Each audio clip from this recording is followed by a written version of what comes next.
മുട്ടൊക്കെ വെച്ചിട്ടുണ്ട്. നിനക്ക് ഒന്നും എന്നെ ഒരു വിലയില്ലേടി.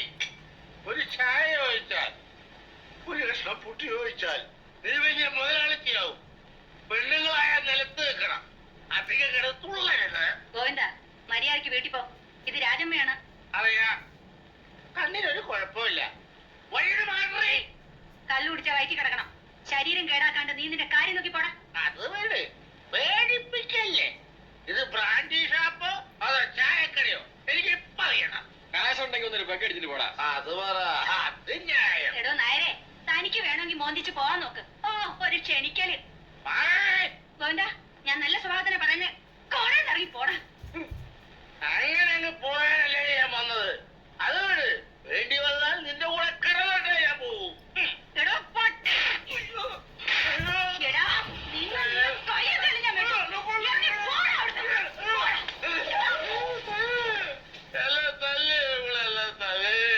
എനിക്കാരും ചോദിക്കാനില്ലാത്തതല്ലേ.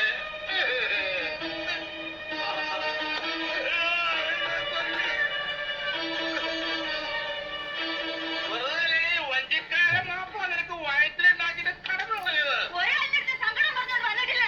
വെട്ടി കണ്ണു തുറക്കുന്നതിന് മുമ്പ് അതിന് ജീവനോടുകൂടി കുഴിഞ്ഞു മൂടിയ തേവടി പൊട്ടി. അതെടാ, ദേവടിച്ച് തന്നെ ആരാ ഞാൻ. ആർക്കാടാ ചേതം? ഒരുത്തനും എനിക്ക് വെള്ളം ചൂടാക്കാൻ വേണ്ടടാ. നാവടക്കടി. നിനക്കെന്താണ്? ഗോവിന്ദ മൂക്ക് മുട്ടൊക്കെ വെച്ചിട്ടുണ്ട്. നിനക്ക് ഒന്നും എന്നെ ഒരു വിലയില്ലേടി. ഒരു ചായ ചോദിച്ചാൽ, ഒരു കഷ്ണം പുട്ടി ചോദിച്ചാൽ നീ വലിയ മുതലാളിക്കാവും. പെണ്ണുങ്ങളായ നിലത്ത് വെക്കണം, അധികം കിടത്തുള്ളരുത്. ഗോവിന്ദ, മര്യാദയ്ക്ക് വീട്ടിൽ പോ. ഇത് രാജമ്മയാണ്. അറിയാ, കണ്ണിനൊരു കുഴപ്പമില്ല. വഴിയുടെ മാറി കല്ലു കുടിച്ച വയറ്റി കിടക്കണം. ശരീരം കേടാക്കാണ്ട് നീ നിന്റെ കാര്യം നോക്കി പോടാ. അത് വേട് പേടിപ്പിക്കല്ലേ.